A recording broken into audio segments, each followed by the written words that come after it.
Hey guys, how are you guys doing? Just want to do a little video on an issue that I had on my car a couple of days ago. So basically, it was happened like at the end of the day. Pretty much, I was using my car the whole entire day, went shopping, etc., etc. Went to the Home Depot, parked it there, went in, grabbed some stuff, came out, got into my car, tried to start it, and did not start. It didn't crank. And I was very surprised at that because, let me see. I don't know whether I was surprised at that or not because I did change up the battery about a month and a half ago. So I was a little bit surprised that happened because I had that issue happen, about a month ago when I had to go out and change up the battery. Pretty much the same situation, kind of, but kind of not. So basically, everything worked, kind of like the same situation as a month ago. Everything worked in the car. Blower motor worked, the heater worked, the dash lights came on, remote worked, everything worked. All right, and it wouldn't crank at all. I tried to crank it a couple of times. It would not crank at all. Just heard a click every single time I try to, start it. I just heard a click every single time.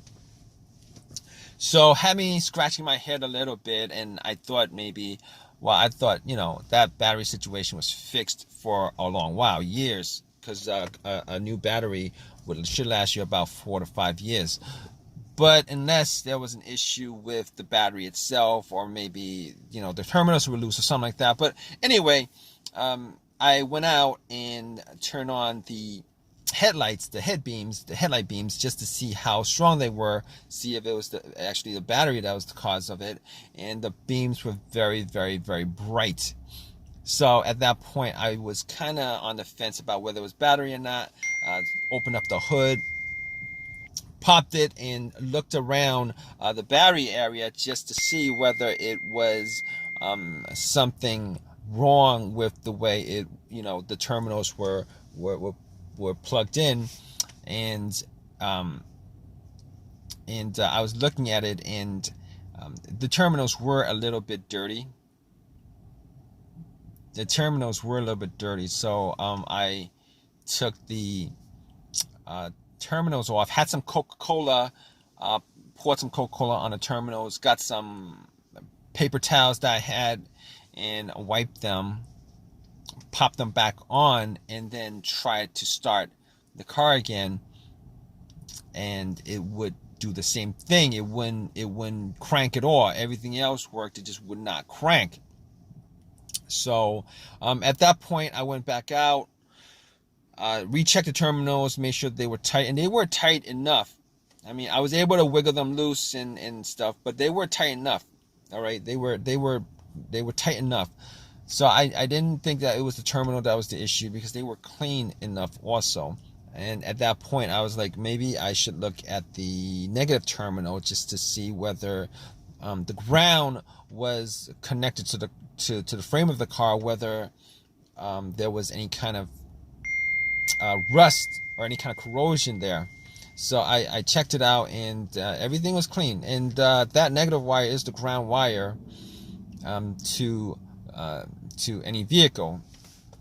So I was like, okay, all right. Let me see. The battery is good. Terminals are good. And at that point, I was like, okay, I'm gonna take out my power pack that I bought from Walmart when I got the battery, just in case one of these situations happen again, because just to save myself some time and stuff like that. I popped it on, and I was for sure it was gonna crank up.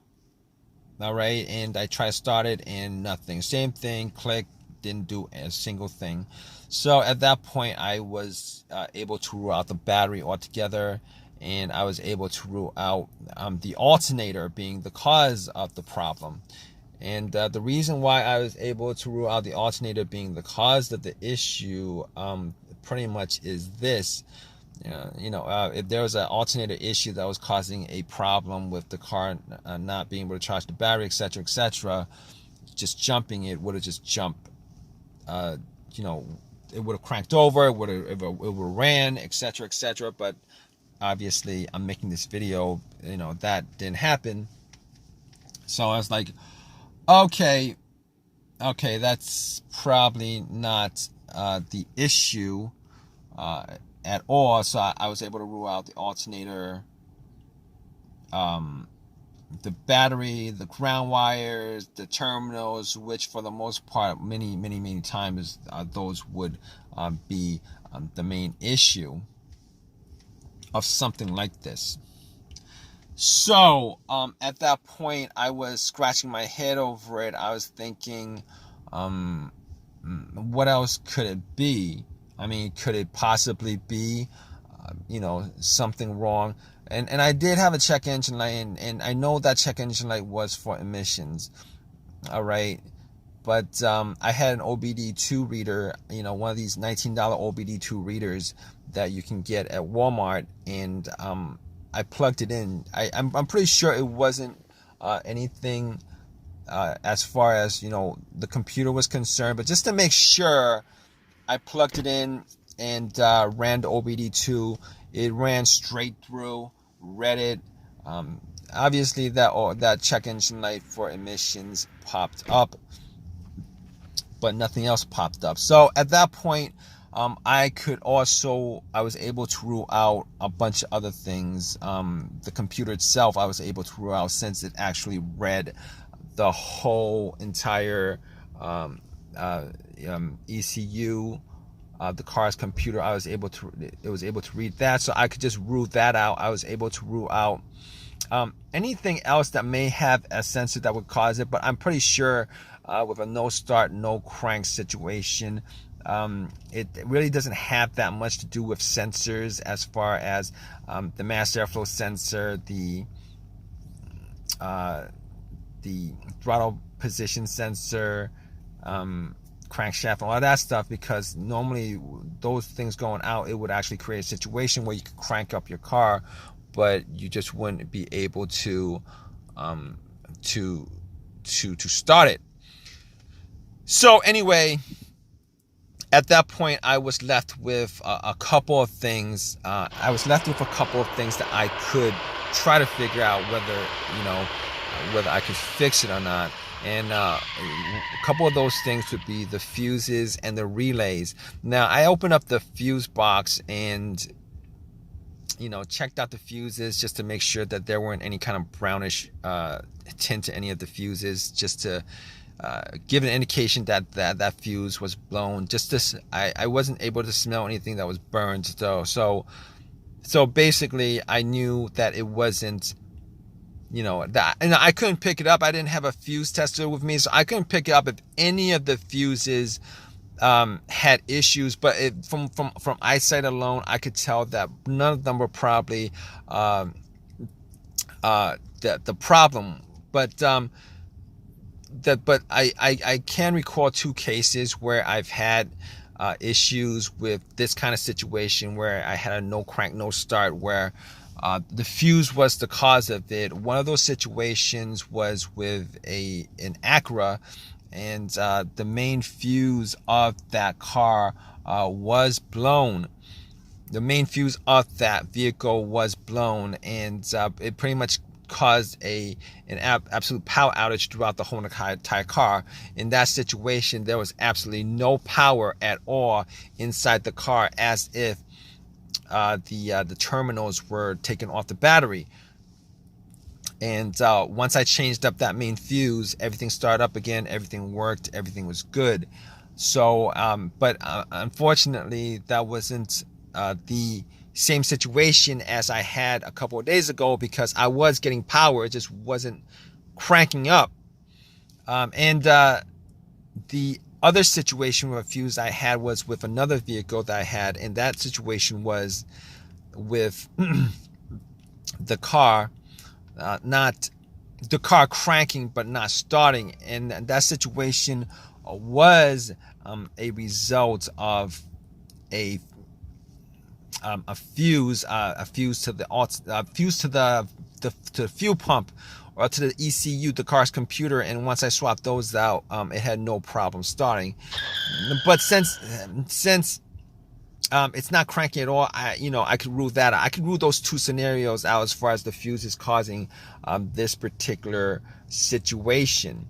So now that I couldn't rule out the fuses 100% at that point, but since I didn't have a fuse tester with me going through those two scenarios, I was gonna rule those out.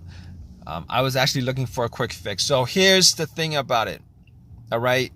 Now after that, there's only a couple of things that I could think of that could cause that situation, generally speaking. All right. The starter or the relays. Now, I didn't think it was the starter because I did change out the starter about a year ago. The starter was changed out a year ago. So, and the starter that I bought was a brand new starter. Now, there are chances that the starters do go out. But in this situation, I was thinking rebuilt starters go out more than new starters. And the starter that I bought was an OEM starter. Okay. So I was like, okay. I was crossing my fingers that it could be the relay that was the issue. All right. That's me crossing my fingers thinking about that was one of the relays, probably a starter relay that was causing the issue. And I went to looked at the relays, checked the relays out.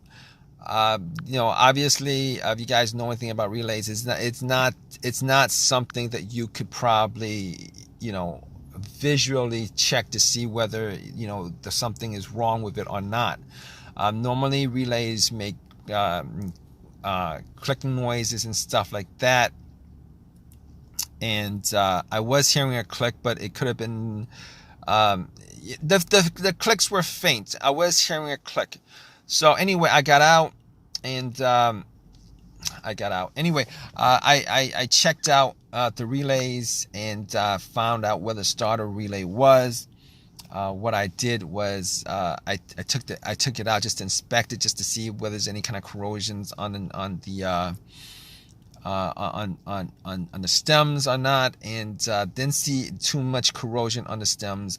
Now, normally, what this situation would entail, as far as me testing it was concerned, was if there was somebody else who could listen to the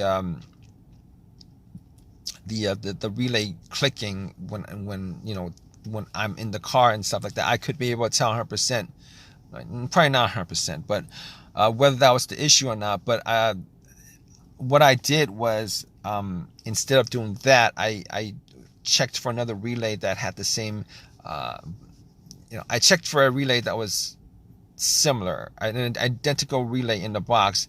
And what I did was, just to test it out, I took the relay out and then swapped it. I took the relay out and then swapped it. And once I swapped it, I tried to crank the car up, and bam, it actually cranked up. It cranked up. It started. So at that point, I knew that it was a malfunctioning relay. Now, so I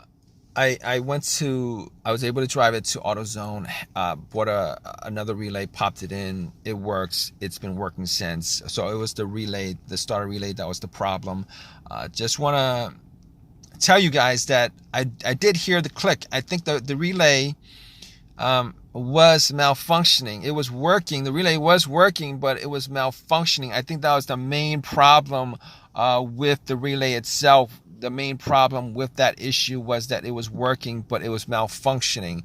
Now, I didn't really care enough to do that test, but I did hear the click. And normally when you hear the click, it means that the relay is working, which kind of caught me off guard. But it was working, but I think it was malfunctioning. That's why it wasn't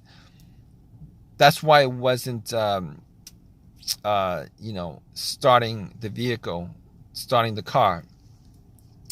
So at that point, if you guys are in this situation, I'm sure you guys are, if you guys are watching this video, if you guys want a quick fix for it, Hopefully you guys do get one of these quick fixes like I had.